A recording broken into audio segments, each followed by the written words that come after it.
This week we're talking about gay marriage around the world, a violent hate crime, an anti-gay minister who has a change of heart, my road trip from Florida to New York, and top gay movie of the week.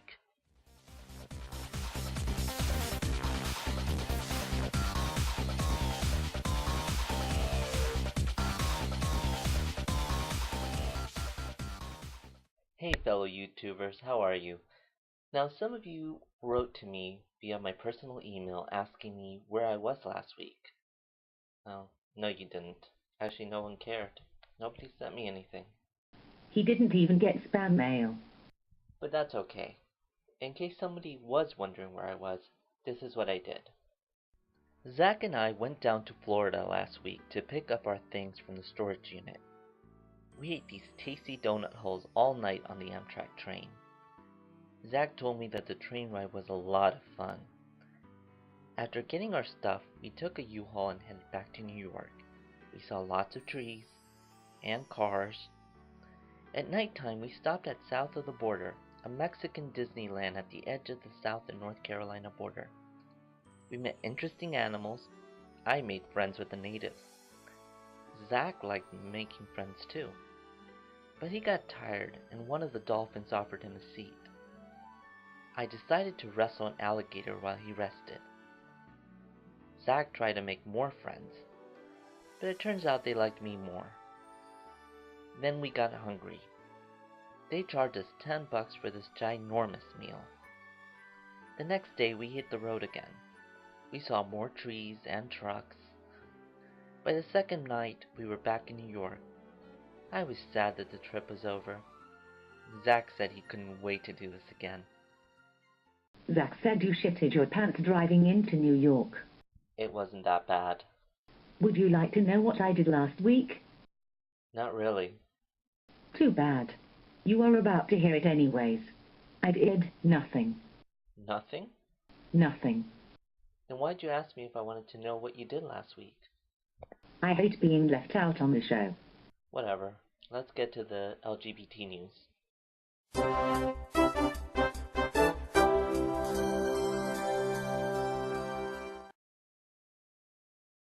In 2008, civil unions became legal in Uruguay.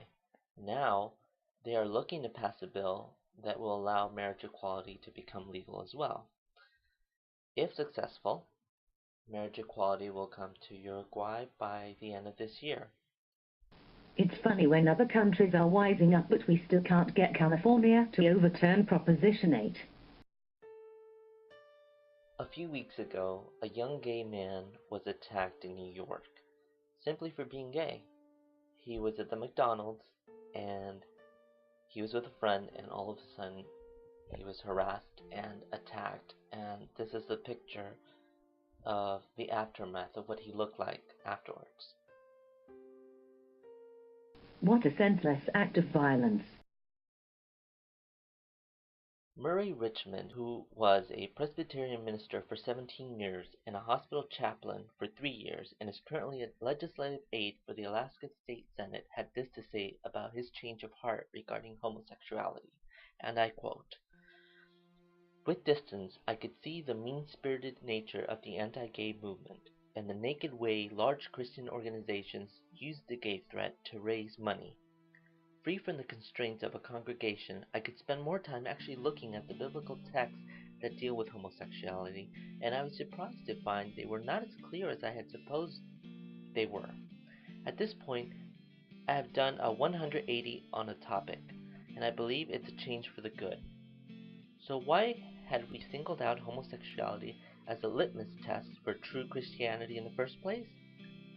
Why had it become such a lightning rod for self-righteousness? One reason, I think, is that it's easy to condemn homosexuality if you're not gay. It is much harder than condemning pride or lust or greed, things that most practicing Christians have struggled with. It is all too easy to make homosexuality about those people, and not me. If I were to judge someone for their inflated sense of pride or their tendency to worship various cultural idols, I would feel some personal stake, some cringe of self-judgment. Not so with homosexuality. Now I am wondering why, if two gay people want to commit their lives to one another, they should ever be denied the chance.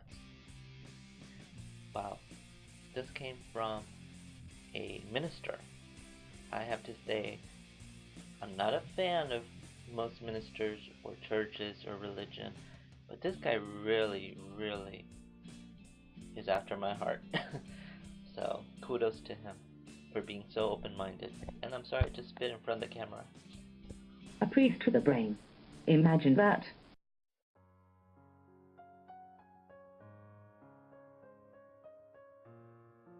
This week's top gay movie of the week is called Is It Just Me? Although successful writer Blaine is kind and witty, he can't find true love because he's intimidated by the overt sexuality of guys such as his roommate Cameron. But all that changes when he meets the man of his dreams online, or does it? Shy Texan Xander seems to be Blaine's ideal man, but when Blaine accidentally posts Cameron's picture in his profile, a battle for Xander's affections ensues. Before I go, I just have one question that I want to ask you guys, the viewers. Feel free to comment below on the video. My question is, do you feel that shows like RuPaul's Drag Race harm the gay community in the same way that, say, Jersey Shore harms the Italian community? Leave your comments, please rate and comment this video, and I will see you next week.